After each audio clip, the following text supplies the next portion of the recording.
What's going on, Chiefs Kingdom? Harrison Graham here from my house. Appreciate everybody for tuning in. We're still going to have our live show later today, 5 Central, 6 Eastern, so be sure to subscribe and join us then. Later start today after a long NFL draft. Plus, I got to do some stuff tonight at Chat Sports as well. But the reason I'm bringing you a video right now is that Kansas City has signed star undrafted free agent wide receiver Justyn Ross out of the University of Clemson. Ross obviously was one of those surprise players that did not get drafted, largely due to his injury history. We will talk about that. And now he has taken his time to make a decision on where he will start his pro career. But that will be with the Kansas City Chiefs. So it's pretty interesting. I think it's potentially pretty exciting. We'll break it down. We'll talk about the player. We'll talk about the injury history. And, of course, explore the type of role he could have with this football team. But before we do any of that, what's your one-word reaction to Kansas City bringing in undrafted free agent receiver Justyn Ross? Just give me one word in the comment section, and then we will start to break it down. My one word is intriguing, and I think a team like Kansas City makes sense for Justyn Ross because it's low risk, potentially high reward. If you get him into camp and he's not the same player he used to be early on at Clemson, which we'll outline shortly, okay, no harm, no foul. Or if you bring him in and he could be something like that player and offers you something as maybe a number 4, number 5 receiver with the potentially to move up later, that's very intriguing, as I will use that word again. So let's kind of go through the timeline of Justyn Ross's college career and kind of finalize it to why he went undrafted and is now a Chief, and then we'll talk about more about how he could fit in. So as a freshman at Clemson in 2018, the year they won the national championship game with Trevor Lawrence, also who was a freshman at the time, over Alabama and Tua Tagovailoa. He had a great season, 46 catches, 1,000 yards. That's an average of over 21 yards per catch, 21.7 to be exact. Had 9 touchdowns. He had a great national title game, including an awesome one-handed catch down the sideline in that game. And I remember watching that performance, and I was like, this kid is the best receiver in college football as a freshman. If he could go pro right now, he would be a top 15 pick. I remember thinking that at the time. His next year, he had a good season, but not as good as his freshman year. 66 catches, 865 yards, and 8 touchdowns. Still very good. Certainly not the 21.7 yards per play average there. 13.1, but still a good number. Still a good season overall. So through 2 years of college, 1,865 yards and 17 touchdowns, and you're still thinking at that point, okay, this guy's going to be a first-round pick in the NFL.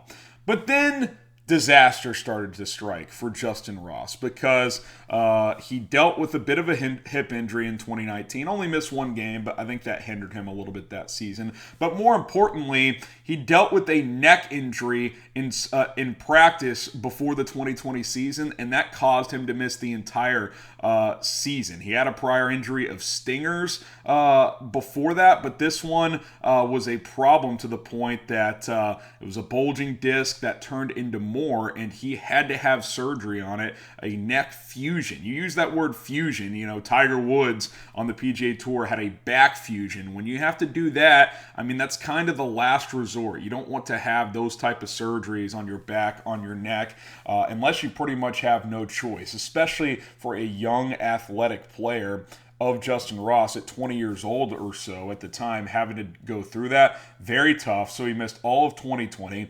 Did come back this past year, played in 10 games, 504 yards or 514 yards on 46 catches, just 3 touchdowns, so the production wasn't as good, just over 11 yards per catch. Now, I will add, he played with Trevor Lawrence his first 2 years of college football. Then missed 2020. But then he had to play with DJ Uiagalelei last year, and he was terrible. I mean, that Clemson offense just wasn't the same. So I think part of the dip in production can be the offense, but you got to think part of the dip is the injury, especially to the neck, playing an impact as well. So wasn't the same player. So let me ask you this, and then we'll kind of explore a potential fit and the type of player maybe that he could still be. Will Justyn Ross make the Chiefs' 53-man roster? Type Y for yes, type in for no. Will Ross make the 53-man roster? He's got potential, but it's also a bit of a crowded wide receiver room. Get your votes in, Y for yes or in for no.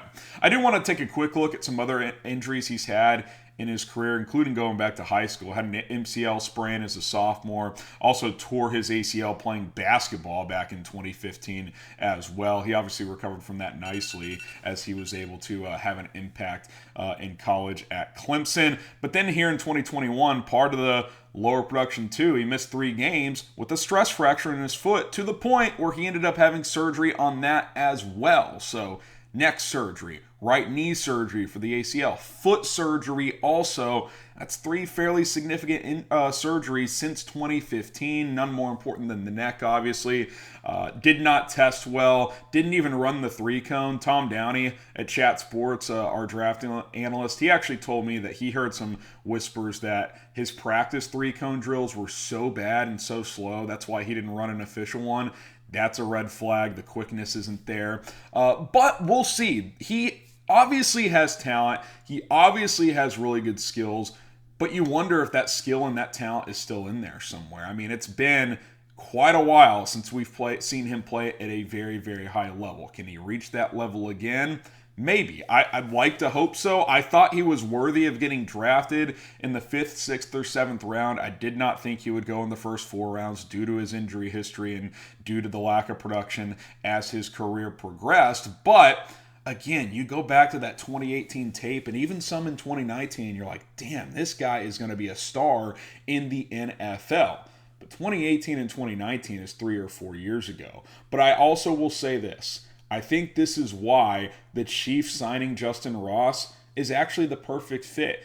A, he comes to a winning organization, a good culture, something he's used to playing at Clemson where they've won a lot of football games. And B, he shouldn't face a ton of pressure to be a high-level contributor early. Even if he's on the practice squad as a rookie, that's fine. Like, let him get fully healthy. Let him learn from guys like Juju Smith-Schuster. Josh Gordon on this team, I think he could be a good resource. A guy who's dealt with a lot himself, not necessarily injuries, but a lot of adversity in his playing career. And then we'll see where he fits in. You think of the receivers on this roster, Juju, Skyy Moore, McCole Hardman. I mentioned Josh Gordon as well. Marquez Valdez-Scantling, who are all on the miss. I would say probably all 5 of those. His former teammate Cornell Powell, who got drafted by Kansas City last year, didn't make the 53-man, but he's still in the mix. He'll be fighting for a roster spot this year.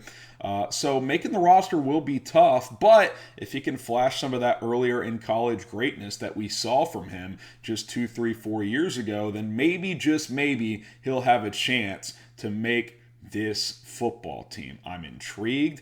I'm curious to see how it plays out. He obviously took his time to try and find the best situation. At least it seems that way. Maybe it'll come out that not many teams are willing to take him on, even as an UDFA, due to his injury history. But I'm sure some of that information will come out over time. So Justyn Ross, signed by the Kansas City Chiefs. We will see if he can show something, if he can contribute, if he can come on board and be a weapon for Patrick Mahomes. We'll just have to see. Hopefully he's at rookie minicamp this coming up soon and can show off some of that talent that I previously mentioned. All right, I'm Harrison Graham with the Chiefs Report. Please subscribe. More news and rumors to come. We're going to go live tonight at 5 o'clock Central, 6 o'clock Eastern. Normally we go live at 4 Eastern, 3 Central on Mondays, but going to push it back a couple of hours today since I have a later day at the office. So join us then. I'm Harrison Graham signing off here on the Chiefs Report.